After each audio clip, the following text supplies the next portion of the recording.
والصلاة والسلام على سيد الأنبياء والمرسلين أما بعد فأعوذ بالله من الشيطان الرجيم بسم الله الرحمن الرحيم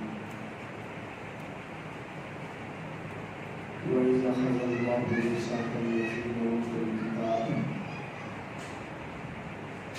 لتبيننه للناس ولا تكتمونه فنبذوه وراء ظهورهم واشتروا به ثمنا قليلا فبئس ما يشترون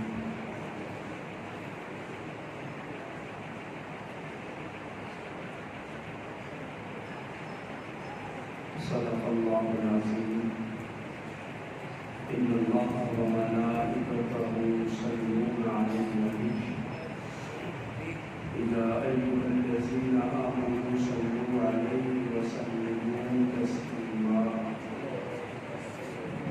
اللهم صل على سيدنا ومولانا محمد وعلى آل سيدنا ومولانا محمد وبارك وسلم عليه الصلاة والسلام عليك يا سيدي يا رسول الله وعلى آلك وأصحابك يا سيدي يا حبيب الله الصلاة والسلام عليك يا سيدي يا نبي الله وعلى آلك وأصحابك يا سيدي يا نور الله الصلاة والسلام عليك يا سيدي يا شفيع المسلمين وعلى آلك وأصحابك يا رحمة للعالمين آل عمران آیت نمبر 187 اور یاد کیجیے وَإِذْ أَخَذَ اللَّهُ مِيثَاقَ الَّذِينَ أُوتُوا الْكِتَابَ ان یہودیوں کی طرف سے اٹھنے والے الزامات اور ان کی طرف سے کی جانے والی تنقید اور ان کی طرف سے سنی جانے والی توہین آمیز باتیں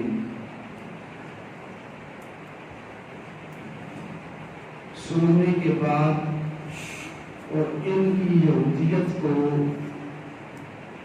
دیکھنے کے بعد اے حبیب آپ یاد کیجئے کہ جب اللہ نے ان سے وعدہ لیا تھا جنہیں کتاب دی گئی ہے لَتُبَيِّنُنَّهُ لِلنَّاسِ وعدہ یہ لیا تھا کہ تم اس بات کو کھول کھول کر بیان کرو گے لوگوں کے ساتھ وَلَا تَكْتُمُونَهُ اور اسے تم چھپاؤ گے نہیں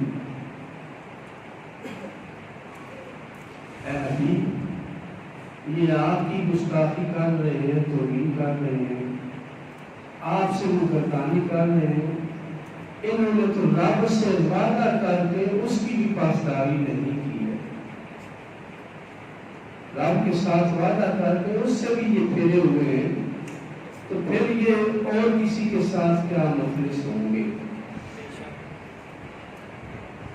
فَنَبَذُوهُ انہوں نے اس وعدے کو چھوڑ دیا وَرَاءَ ظُهُورِهِمْ پھینک دیا ہے اس وعدے کو اپنی پشت کے پیچھے یعنی اس کو چھوڑ کر اپنا مقصود نظر اپنا رخ کسی اور طرف کر لیا ہے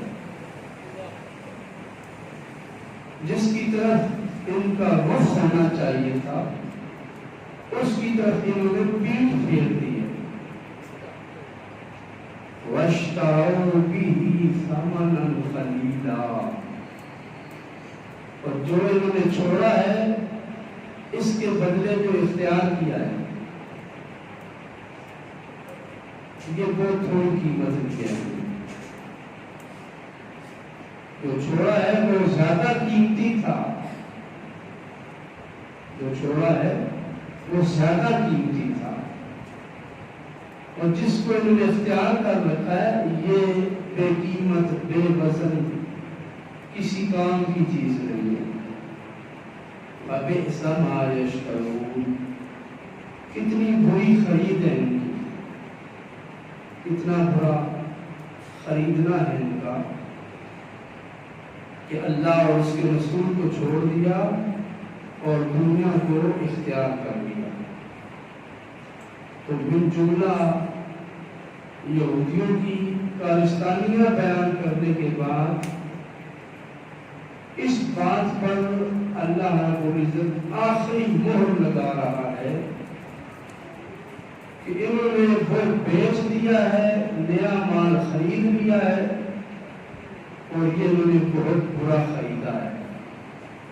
یعنی بندہ جو چیز خریدتا ہے اپنے لیے بہتر سمجھ کے خریدتا ہے. اللہ رب العزت فرماتا ہے ان کی یہ خرید بری ہے، انہوں نے اے محبوب آپ کو چھوڑ دیا. اب اس آیت میں اہل کتاب سے مراد یہودی ہیں اور اس کے ساتھ ساتھ علماء ہیں.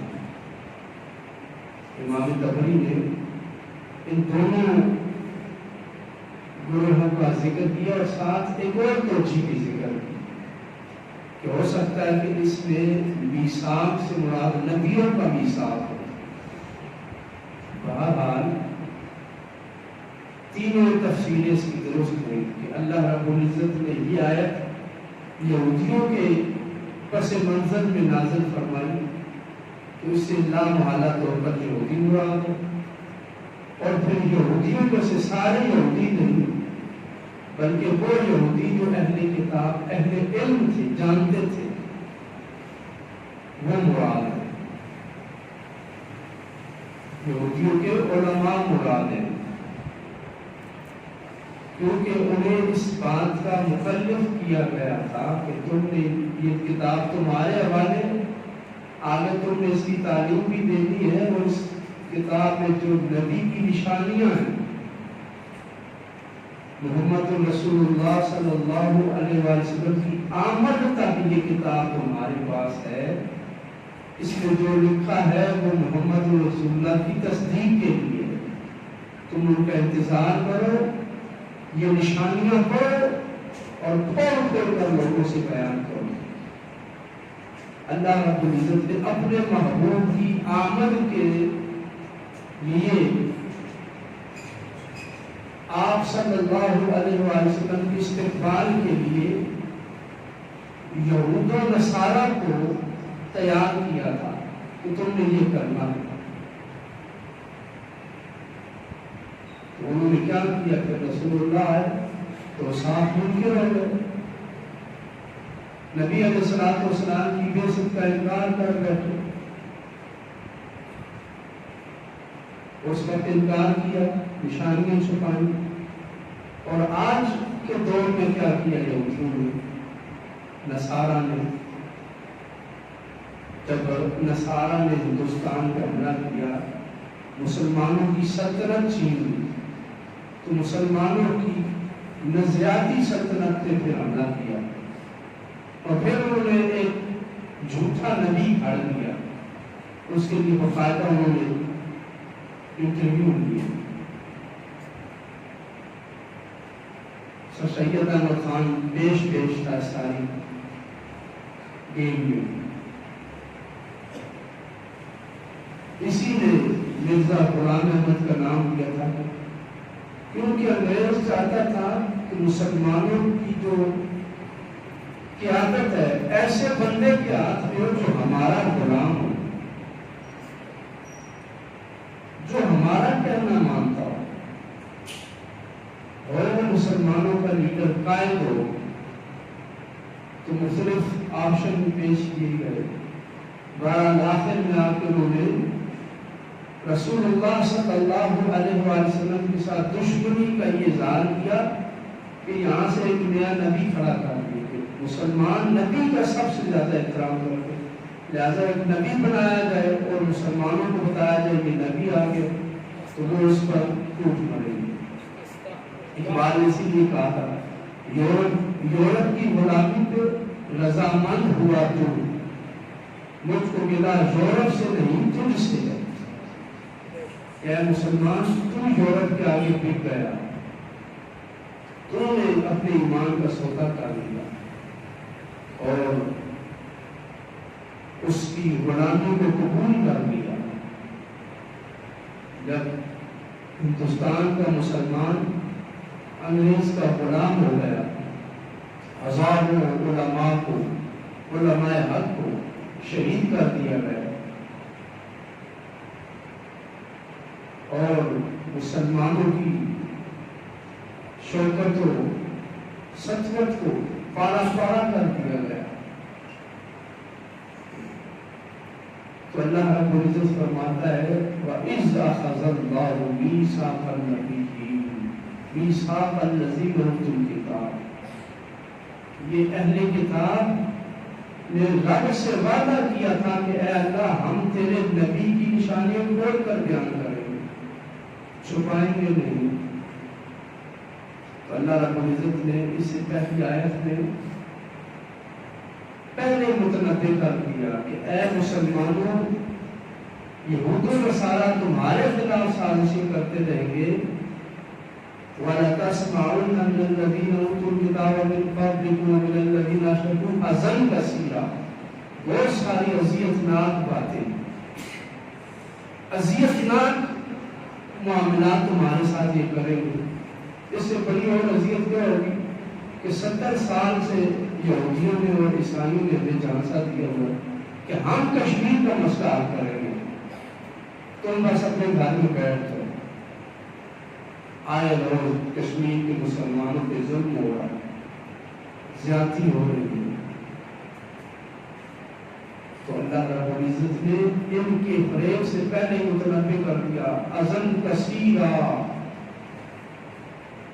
اذن اذیت کی جمع ہے اور کثیرا پھر آگے اس کی صفت لگا کہ یہ مختلف قسم کی اذیتیں دیں گے، اور یہ نہیں کہ ایک دو چار دیں گے بلکہ یہ دیتے ہی چلے جائیں گے جب تک یہ یہودی زندہ ہے، نصارہ زندہ ہے.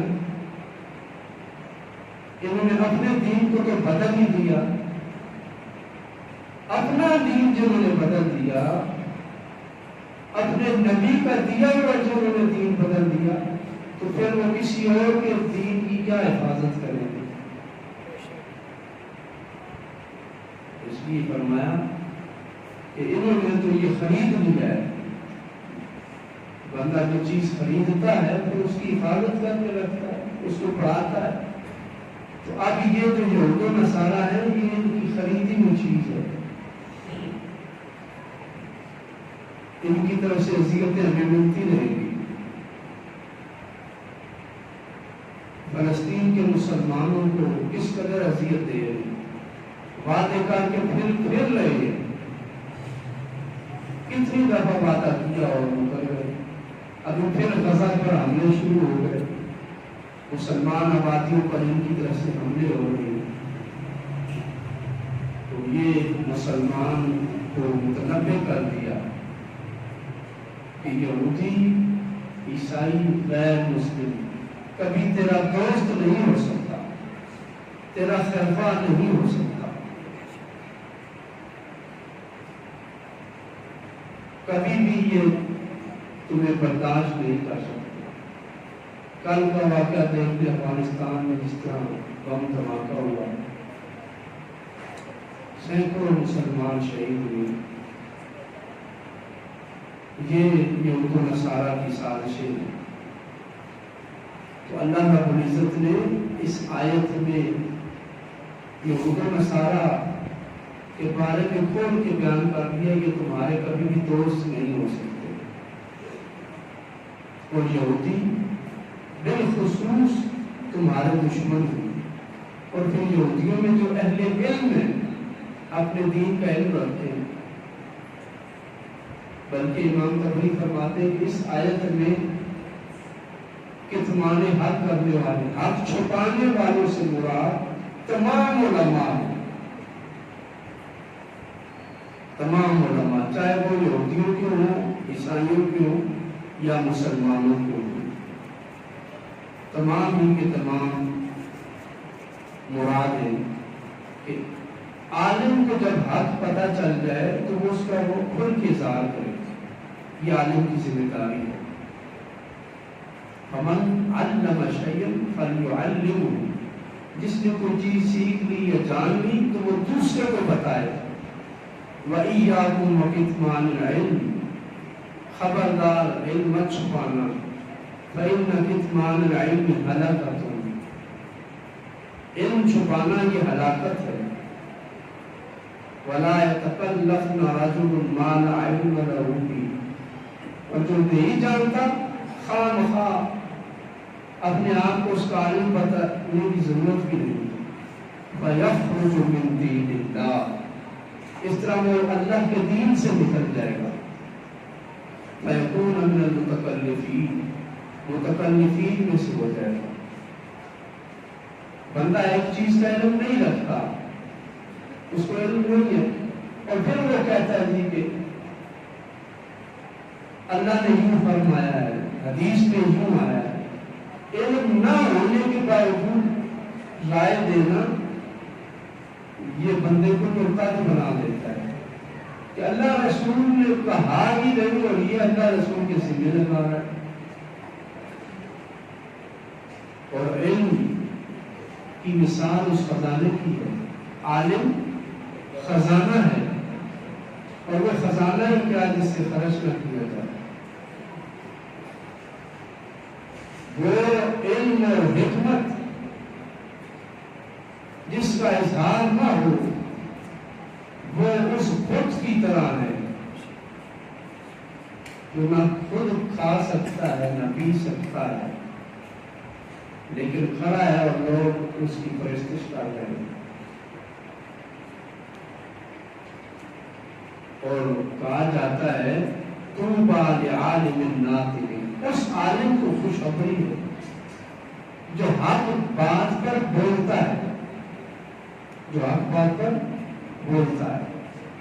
وطوبیٰ لمستمع واعی، اور خوشخبری ہے، جنت ہے اس کے لیے جو حق سنتا ہے اور اس کو محفوظ کر لیتا ہے اور پھر آگے دوسروں کو پہنچاتا ہے۔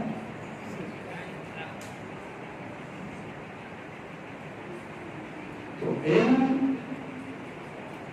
کھول کر بیان کرنا ہر معاملے میں یہ علماء کی ذمہ داری ہے، علماء کا یہ کام ہے۔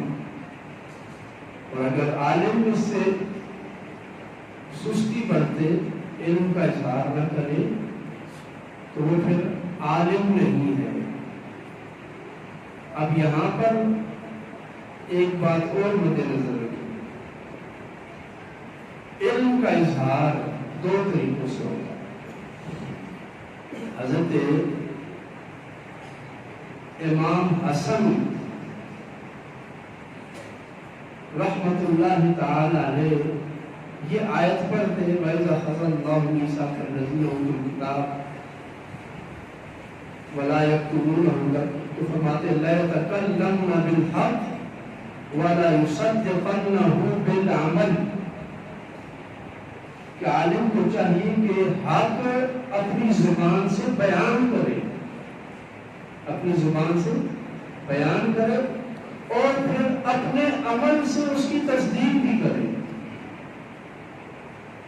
حق اپنی زبان سے بیان کرے اور عمل سے اس کی تصدیق بھی کرے۔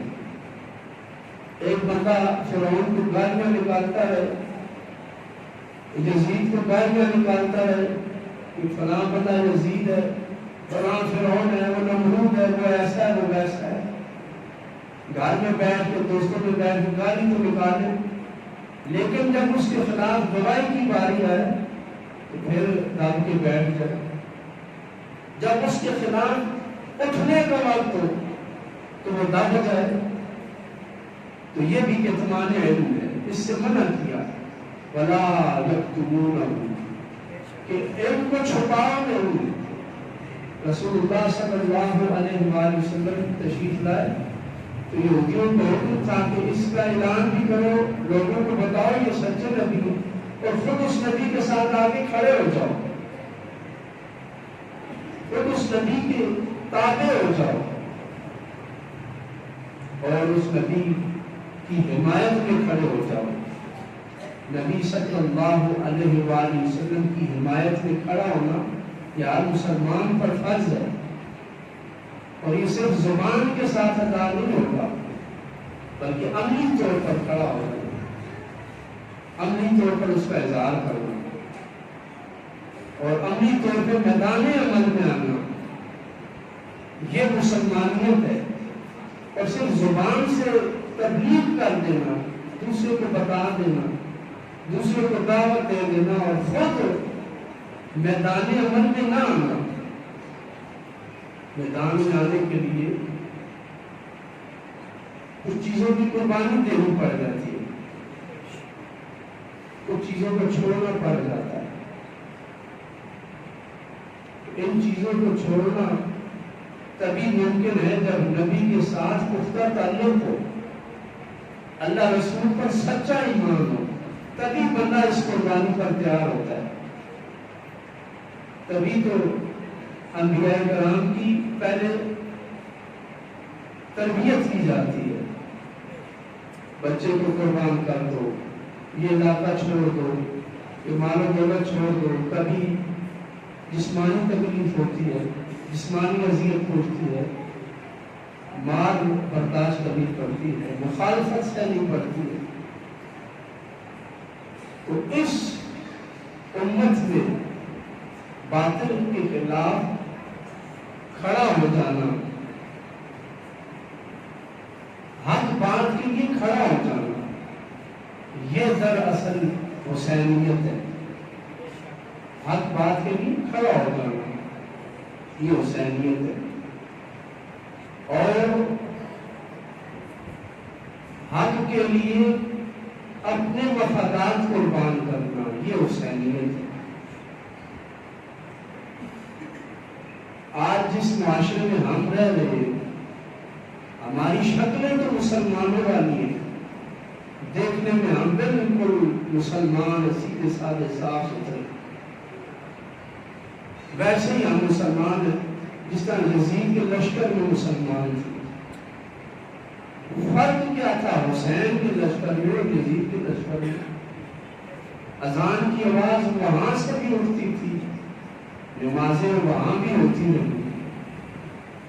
دین میں اسلام کا نام ادھر بھی تھا, قرآن ادھر بھی تھا, اور اسلام اور قرآن ادھر بھی تھا.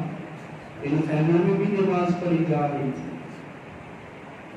تو دونوں اہل اسلام مسلمانوں کی سلطنت تھی. ایک مسلمان نور کے صحابی کا بیٹا تھا. پھر فرق کیا تھا؟ فرق صرف اتنا تھا کہ یزید نے شریعت کے مقابلے میں قانون کھڑا کر دیا کہ یہ میرا قانون ہے, اور شریعت کے قانون کو پس پش ڈال دیا. بس اتنی سی بات کہ حضرت سیدنا امام حسین رضی اللہ تعالیٰ عنہ یزید کا ساتھ نہیں دیا, بلکہ معاملات کے حل کے لیے تشریف لے گئے. اب یزید کو یہ پتا تھا کہ اگر حضرت امام حسین میرے سامنے آ گئے, انہوں نے سوال اٹھا دیے, تو چونکہ میرا لشکر تو سارا ہی مسلمان لشکر ہے, سارے اس میں مسلمان ہیں, تو ماحول تو بدل جائے گا. جس طرح حضرت سیدنا امیر معاویہ رضی اللہ تعالیٰ عنہ کے سامنے جب یہ خبر آئی کہ اے امیر المومنین حضرت علی المرتضیٰ کا انتقال ہو گیا, تو حضرت علی کے انتقال اور شہادت کی خبر حضرت امیر معاویہ رسول تو کہنے لگے آج دنیا سے اسلام اٹھ گیا, آج دنیا سے علم اٹھ گیا ہے, آج دنیا سے فقہ اٹھ گئی ہے, عدل و انصاف کا جنازہ اٹھ گیا ہے. تو وزیر کہنے لگے حضرت آپ یہ کیا کہہ رہے ہیں؟ آپ کی یہ بات شامیوں نے سن لی تو سارے حضرت علی کے لشکر میں چلے جائیں گے, آپ سے تو یہ متنفر ہو جائیں گے. تو حضرت امیر معاویہ رضی اللہ تعالیٰ نے فرمایا تاریخ لکھنا کہ اپنے خدشات اپنے پاس رکھو, میں وہی بات کروں گا جو حق بات ہے, جو سچ بات ہے, چاہے جو بھی ہو جائے اپنے ان خدشات کو مجھ سے دور رکھو. تو اس طرف پھر دیکھیے کیا ہے, یزید نے اپنا قانون بنایا, شریعت کے مقابلے میں ترمیم کی جسے حضرت امام حسین نہ برداشت کر سکے اور اس کے خلاف کھڑے ہو گئے. آج اگر کوئی یزید کی طرح کے بنائے ہوئے قانون کے ساتھ کھڑا ہو تو پھر اسے نہ حسین کا نام لینے کی ضرورت ہے اور نہ ہی پھر اسے کسی پر ماتم کرنے کی ضرورت ہے, بلکہ وہ اپنے آپ پہ ماتم کرے کہ وہ آج کھڑا تو یزید کے ساتھ ہے اور باتیں حسینیت کی کر رہا ہے. بات حق کی اور سچ کی ہونی چاہیے. آج ہم بھی کھڑے یزید کے ساتھ ہیں, اپنا اپنا محاسبہ کریں کہ ہم کس قانون کے ساتھ کریں. قرآن کے قانون کے ساتھ ہیں, ہم شریعت کے قانون کے ساتھ ہیں, شریعت کے لیے ہم آواز اٹھاتے ہیں, یا پھر شریعت کی آواز سن کے ہم کہہ دیتے ہیں اور یہ مولویوں کی باتیں, مولویوں کا کیا کام ہے جی سیاست سے؟ ہاں سیاست سے کام یزید کا ہے, سیاست سے کام فرعون کا ہے, حسین کا کوئی کام نہیں سیاست سے. تو آج بڑا عجیب معاملہ ہے کہ ہم سوچ تو ذہن میں یزیدیت کی رکھتے ہیں اور لباس ہم نے حسینی پہنا ہوا. تو اللہ رب العزت نے اس کی طرف توجہ دی, ہمارے ولا تکتمونہ, تم اس علم کو چھپاؤ نہیں, یعنی زبان سے اظہار بھی کرو اور پھر حق کے ساتھ میدان میں بھی اتر جاؤ, میدان عمل میں بھی آؤ. صرف یہ بات نہیں بنی یا اللہ اسلام کا نفاذ کر دے, یا اللہ اسلامی حکومت قائم کر دے, یا اللہ تو کوئی حضرت عمر بھیج دے. اب اوپر سے تو کوئی نہیں آئے گا. یہ نظام دنیا مسلمانوں نے چلانا ہے اور مسلمانوں نے اس کے لیے کوشش کرنی ہے. نہ جبریل نے آنا ہے نہ میکائیل نے آنا ہے, کوئی اور نہیں آئے گا, بلکہ مسلمان پر ذمہ داری ہے کہ مسلمان اس کے لیے کوشش کرے, اس کے لیے کاوش کرے اور میدان عمل میں آئے. میدان عمل سے بھاگنا اور رائے فرار اختیار کرنا یہ دراصل یہودیت ہے, جس کی طرف سورہ آل عمران کی اس آیت نمبر 187 میں ارشاد فرمایا کہ اے محبوب فَنَبَذُوهُ وَرَاءَ ظُهُورِهِمْ وَاشْتَرَوْا بِهِ ثَمَنًا قَلِيلًا, تھوڑی سی قیمت لے لی 500 روپے کی خاطر کھیر کے ایک پیالے پر, بریانی کی ایک پلیٹ پر اپنا ووٹ بھیج دیا, اپنے دین کا سودا کر دیا. اللہ فرماتا ہے فَبِئْسَ مَا يَشْتَرُونَ, کتنا برا سودا یہ کرتے ہیں. اگر حق کا ساتھ نہیں دے سکتے, حق کا ساتھ دینے کی ہمت نہیں ہے, حوصلہ نہیں ہے, تو کم از کم بندہ باطل کے ساتھ کھڑا نہ ہو. صلحاء صوفیاء کہتے اگر تم نیکی نہیں کر سکتا کم از کم تم گناہ بھی نہ کر, گناہ ہی چھوڑ دے, یہی تیرے ہاتھ میں نہیں ہے. اگر حق کے ساتھ کھڑے نہیں ہو سکتے تو کم از کم باطل کے ساتھ بھی بندہ کھڑا نہ ہو. یہ بھی حق کی طرفداری کی ایک علامت ہے. اور بندہ باطل کے ساتھ کھڑا ہو اور حق کے لیے دعائیں کر رہا ہو, یہ نہیں ہو سکتا. مالک کائنات ہمیں سمجھنے کی توفیق عطا فرمائے.